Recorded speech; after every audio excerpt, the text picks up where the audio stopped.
What's up, guys? It's me, Kyle Morgan. Today I'm going to show you a very simple exercise for quadriplegics to strengthen your wrist extensor, not your wrist flexor. Because most quads, like myself, your wrist flexor is toast. It's history. It's gone. So what I like to do is I just go to the counter, just like this, let my wrist dangle, and then just pull.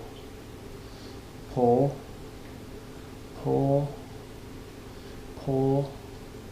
What this is doing is just tighten up this wrist extensor back here near your elbow. If it wasn't wearing a long shirt, you could actually see it contract. You probably still can. I can. So what I'll do is I'll do this for about 20 reps, and I get a full contraction on it too. You got to remember that too. You just can't twitch it. You're not really getting where you got to get a full contraction on it.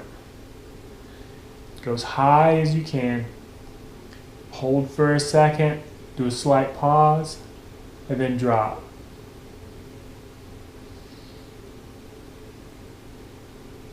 This is very, very effective.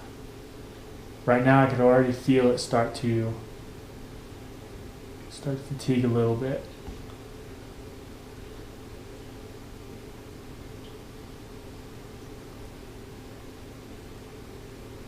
I'm not even counting, to be honest with you.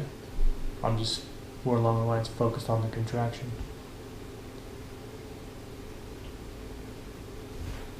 That's one. Next, I'm going to show you how to do it with weights.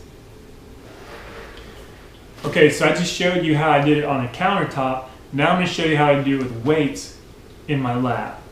So I have these wrist weights. These ones are 3 pounds. These ones are pretty intense. You don't have to go this heavy. It's still a struggle for me to work with these weights, and I've actually had these for over a year. But basically what I do is I keep them loose. I go ahead and I strap the Velcro on before I even put it on. So that way I just slip my hand through.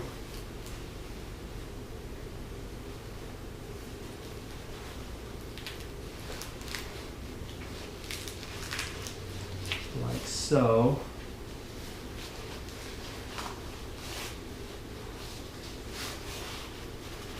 So that way it's on my hand, it's not going anywhere. I have the straps cover right below my knuckles on my hand. This back strap, it'll actually end up falling down my wrist. What I'll do is I'll put my elbow right in my thigh.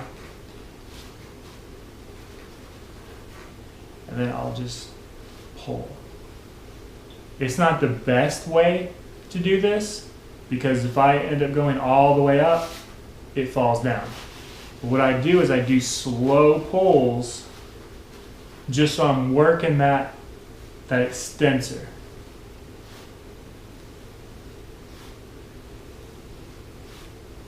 Some people have said you're not getting a full contraction, you're not getting a full pull on that muscle, which is true, you're really not. But when you mix up the workout and you do multiple routines, you will eventually get a full pull on that muscle.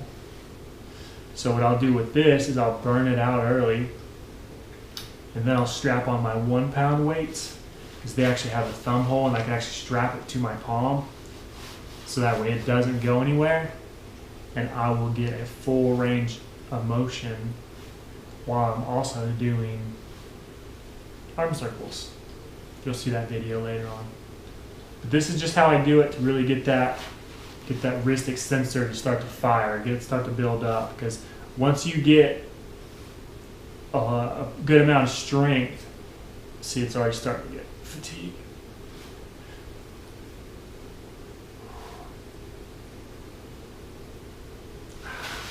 There it is.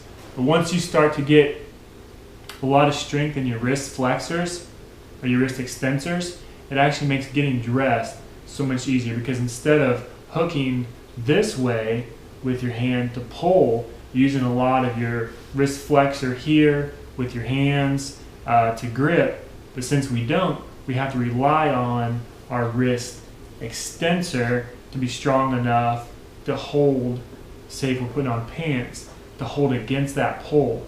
Like, I'm not that strong in my wrist flexor yet, but just from me doing these little exercises, I've noticed a big difference on how easy it is for me to get dressed. Like, I'm still struggling to get pants on, but I can put on slick shorts, slick pants, like basketball type material, stuff like that. So I can definitely tell I'm getting a lot stronger, and I'm able to get my pants up further up my butt than I have ever been. So these exercises do work. Consistency is key, so stay at it and keep going. Thanks for watching.